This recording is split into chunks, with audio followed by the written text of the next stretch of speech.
adjustment from Florida. And we saw, I mean, Logic's really stood out with the McCree play. He definitely is very good at clicking on heads. And so exciting to see that because it does look like the rosters are getting set up here. And, well, don't know if they're quite toying with us just yet, but Logic's will be on the McCree. And it looks like we will have the Halt Hook combo coming out from Florida as well. So they're pulling out all the stops here, Hex. It does appear so. Now, I'm more interested in what we see going out of Boston right now because it is tank time for the most part. If that's what they're going to stick on, you've got a Zen, gonna help, or sorry, excuse me, a Zarya. You know that those Z's throw me off. Yeah. Zarya, Reinhardt. They usually put me to sleep. And a Roadhog, and then you're gonna have a Moira sighting, keeping all those big bodies alive. We saw this a little earlier on Lunar Colony. We'll see how it works in Oasis. Yeah, exactly, except that they're not fully committing to it in a way because you still have Striker, who, and Logic's, unfortunately for him, he gets hooked immediately, and well, there will be the first kill. Striker following that up, but Striker on the McCree, so they haven't gone full tank, but I mean, this is so beastly. I mean, Dreamcaster just hooking and shooting people in the face left and right. You have to think that's some sort of read, right? Because they're running with the Lucio right there. They almost instinctually know that Florida's going to run the Halt and Hook with Orisa and Roadhog, so they're going to be set up in a static position. So they boost through pack room, come on the flank, and get those initial kills. Now, when you have all these tanks, how do you even gain entry? How do you crack this? Tavic's going to try to do it with a Roadhog, which can be good against all these tanks. Kalios with full charge. This is brutal. Up to 100.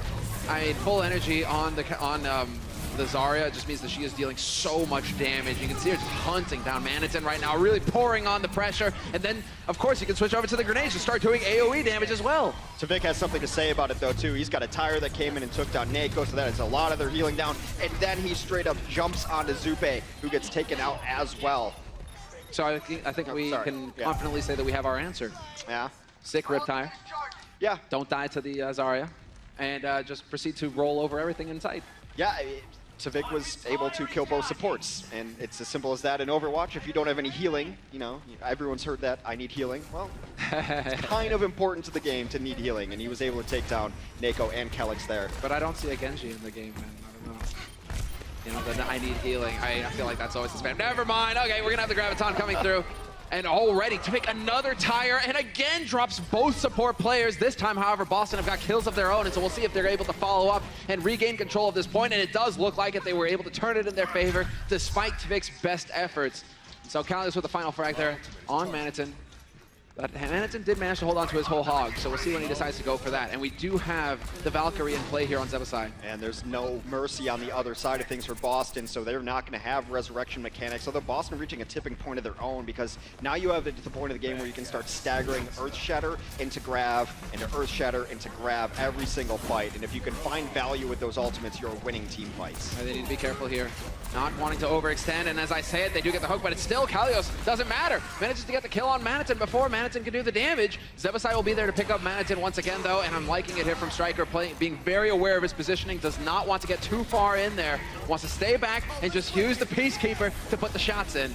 They forced them to use the Valkyrie all the way outside before they could even gain entry. No one's even touched the point just yet. A hook and a shot to the dome as Casper and Striker team up for a couple kills. And despite using the Valkyrie, the Mayhem have yet to gain control of the point again.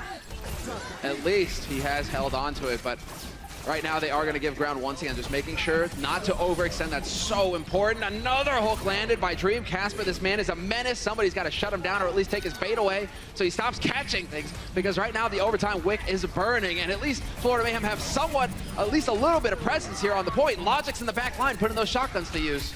The Grav did so much work early in this fight, so now it's just desperation, and there's only one body left. That is Logic's, who meets his demise. Boston Uprising with a switch up of tactics. That's not a dive composition. Good to see they can run something else, and it looked like they had a pretty good read on what Florida wanted to run there. I think you're spot on, Hex, with your initial assessment as well. Getting that flank in there, really just pulling a fast one on Florida and not letting them get comfortable, not letting them set the pace. They were the ones who took the fight to them, and it felt like Florida were never really able to get their legs back under them after that initial conflict. It's the variant of the tanks, right? Because when you're running Moira, your tanks are this mobile death ball unit. When you're running Orisa and the Mercy, you want to set up statically. Yoink people into the hole. Yoink and set them up for hooks. I think it's called Halt. I've always called it Yoink because I'm a Simpsons fan. But that makes perfect sense. Yeah. you saw that super aggressive boost in and getting that first hook, and after that, it was Tavik doing his best to keep his team's head above water. Simply wasn't enough. All right, so once again, it will be a focus on tanks here for Boston. Looks like they're kind of content to run the same thing. We do have McCree on striker, and he was certainly doing fantastic work. I like this from Cavs too, managing the shield. Don't want to let that barrier fade too quickly. Kelix, obviously you got to be worried about Kelix. You do not want to get booped off the side here. So positioning is going to be key for Florida, but the pressure is really getting poured on. Kalios and Striker finding 2 kills to start things off. And again, Boston looking like they'll come out ahead here, capping this point. This is super fun to watch. When you think of Death Ball, you think of slow, methodical march like a Roman legion.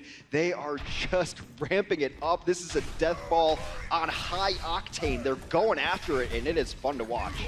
It's fun to watch that Reinhardt has hops after all. Yeah. I mean, you'd think that he'd be a bit too heavy in that suit, you know, old age. He but, probably has no. some jets under his shoes. You know, he's got a jet in the hammer, a jet in his back. He's mechanically assisted. Mechanically assisted. You know, in the future, I hope that I get a suit of armor instead of having to use a cane. But let's see.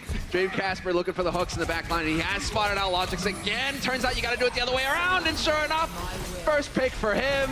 This man, he just cannot be stopped. Dream Casper's just doing so much work.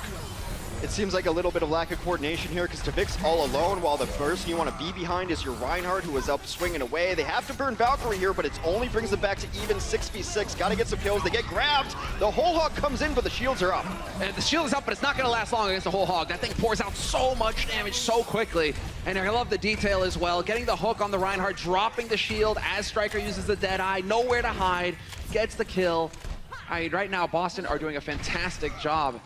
Florida, they're struggling to keep up. And this is the Death Ball Snowball. You saw Grav used there from Zarya, keeping everyone together. That's generally a team fight win.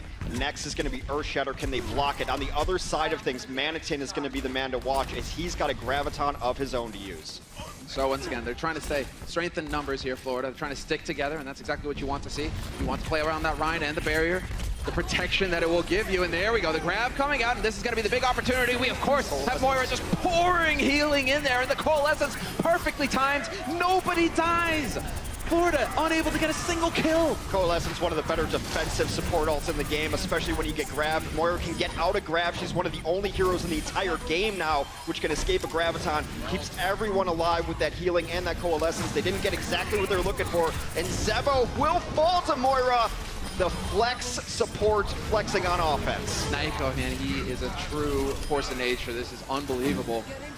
Perfectly done with the orbs as well. That orb does so much damage so quickly. And it will take over, and Boston Uprising will extend their lead. 3 maps, they will win the series. But of course, Florida, when it comes down to the end of the season, every map counts. And so we will be playing out the